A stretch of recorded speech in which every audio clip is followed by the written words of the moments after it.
자, 지금 시간이 2023년 6월 1일 목요일 오후 4시 46분입니다. 삭스. 자, 뭐 월봉은 기대할 게 없죠. 네, 그냥 이대로 끝났습니다. 아쉽네요. 자, 다음 달 어떻게 생겼냐? 이렇게 생겼어요. 네. 이게 묘하게 생긴 겁니다. 이게. 네, 묘하게 생겼어. 어떻게 이렇게 그려놨냐? 자, 가장 좋은 건 저가를 안 깨는 거예요. 이게 가장 좋은 방법입니다. 저가를 안 깨고 올라가는 방법이 가장 좋아요. 그럼 나머지는 고민 안 해도 돼. 이거 상단선 이 정도면 들고 올라갈 수 있거든요. 그러니까 지금 관건은 월봉은 저가를 안 깨야 된다. 방어 능력이 없어요. 방어 능력이 없기 때문에 저가를 안 깨는 게 일단 상책이라고 보시면 될 것 같고요. 그 다음에 3개월 봉으로 보면 여기도 뭐 기대할 게 없어요. 그러면 월하고 3개월 봉은 기대할 게 없는 구조죠.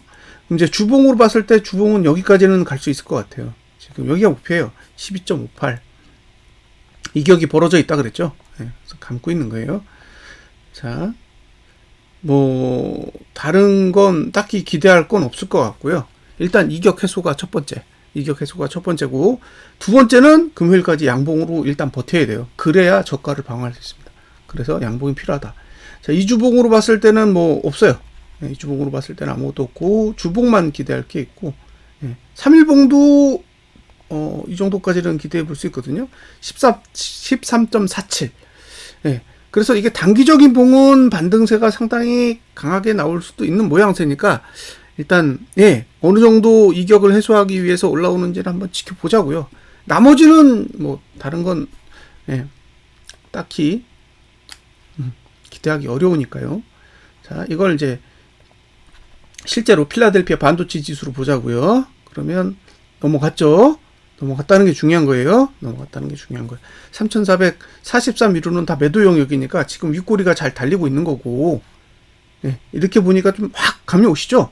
이게 싹스로 보면 저런 상단선이 안 보여요. 그 다음에 이게 주봉으로 봤을 때 아직 이격 해소가 안 됐어요. 더 내려가야 되는 거지. 3416까지는 이제 내려가야 되는 거고, 이주봉으로 봤을 때도 3343까지는 내려줘야 일단 이게 좀 과열이 해소되는 거고, 이격 볼린저 밴드는 벗어났다. 그러니까 완전한 과열은 벗어났고, 일단 볼린저 밴드 24 상단선까지 내린다 그러면 지금 여기 분기봉의 상단선까지 내려올 수 있는 구조라는 거예요. 주봉, 그다음에 3일봉도 아직 내려갈 공간이 있습니다. 내려갈 공간이 있어요.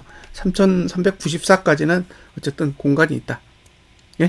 그러니까 이게 과열에서 지금 벗어나는 국면이란 말이에요. 과열에서 지금 벗어나고 있으니까 일단 버텨보자. 일단 버텨보자는 거예요. 내려갈 공간이 있으니까 버텨보자는 거죠. 그리고 주봉의 결과를 좀 봐야 되지 않냐.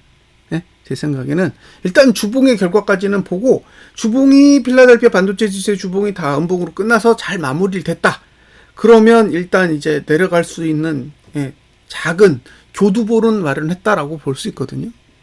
그래서 지금 이틀, 오늘 목요일, 내일 금요일 이틀 동안에 이제 그런 작업을 얼마나 잘 수행을 하는가, 그 부분에 대해서 관심을 갖고 지켜보세요. 이게 거래하기에 용이하냐? 이제 그건 어느 정도는 해소된 거죠.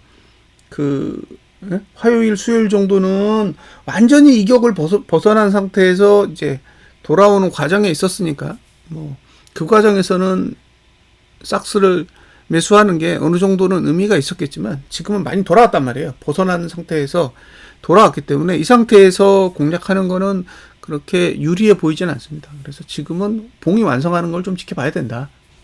봉이 완성하는 거. 그러니까 3일봉, 그다음에 주봉, 이런 봉들이 마무리를 해서 완전히 필라델피아 반도체 지수의 주봉 3일봉이 음봉으로 완전한 상태로 마감하는, 그걸 눈으로 확인해야 이제 그 다음 단계에서 하방을 공략할 수 있는 그런 위치가 될 거라고 봅니다. 그래서 이틀 동안은 좀 잘 지켜보세요. 그리고 삭스를 보유하고 있다 그러면 이틀 정도는 더 보유하면서 어쨌든 추이를 보셔야 됩니다. 자, 이게 지금 연봉으로 보면 이거 뭐 이만큼 벗어난 거예요. 이만큼. 예, 이만큼 벗어난 겁니다. 그래서 3천까지는 내려야 이게 적정 지수예요. 그러니까 지금 이게 인위적으로 굉장히 많이 끌어올렸기 때문에 어쨌든 하방을 보는 사람의 입장에서는 버텨볼 수밖에 없습니다. 그런 부분들은 잘 감안하셔서 전략을 세우셨으면 좋겠고요. 저는 분석자죠. 네. 저는 분석자입니다. 분석이 틀릴 수도 있고 맞을 수도 있어요. 그거는 어쩔 수 없는 부분이고요. 다만 저는 다른 사람에게도 삭스를 권하지는 않습니다. 오히려 스큐를 권하죠. 네. 이유는 제가 삭스를 분석을 제대로 못하고 스큐를 제대로 분석하는 사람이기 때문이 아니에요. 저는 스큐도 물려 있어요. 근데 왜 그러냐면 삭스는 변동성이 어마무시하게 커요. 네? 상당히 커요. 스큐는 그에 비해 변동성이 좀 약합니다. 그래서 잘못되더라도 삭스를 통해서 얻는 손실보다 스큐를 통해서 얻는 손실이 조금은 적어요. 그러니까 예를 들면 제가 삭스도 보유를 했고 스큐도 보유를 했어요. 제가 2021년도에 두 종목을 다 들고 있었는데 2022년도가 돼서 삭스랑 스큐랑 아마 한 달 차이로 팔았을 거예요. 제가 5월 달에 스큐를 팔았고 6월 달에 삭스를 팔았어요. 근데 스큐는 한 50% 정도까지 갔었거든요, 수익이.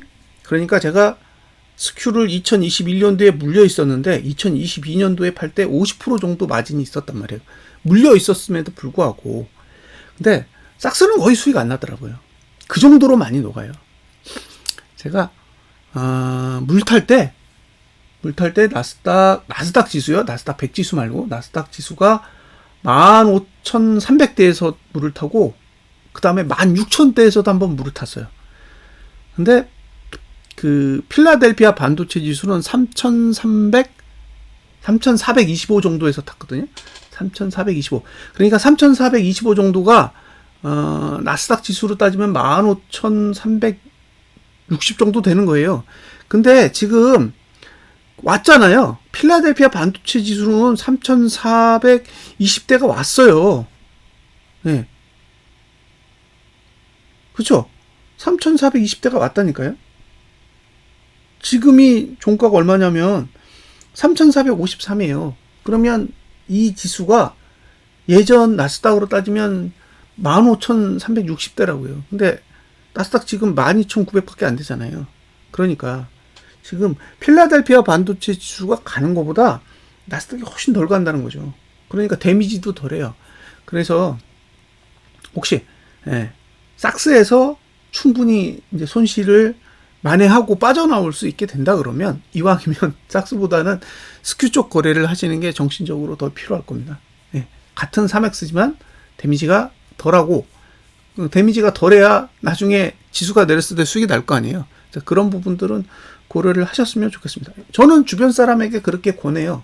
삭스를 하시는 것보다 스큐를 하시라고. 이왕이면 스큐로 이사 오라 그래요. 스큐 거래해서 수익이 난다라는 의미로 그렇게 말씀드리는 게 아니에요. 얘가 상대적으로 삭스가 스큐보다는 훨씬 더 위험하기 때문이죠.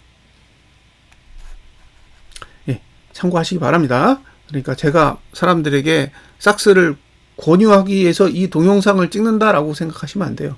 그냥 보유하고 계신 분들에게 계속 지속적으로 정보를 제공하기 위해서 이 동영상을 찍는 거지, 저는 이 종목을 추천하는 사람은 아닙니다. 다만 저는 스큐는 추천해요. 저는 사람들에게 스큐는 계속 추천하고 있는 사람이에요. 자, 여기서 분석 마치겠습니다. 감사합니다.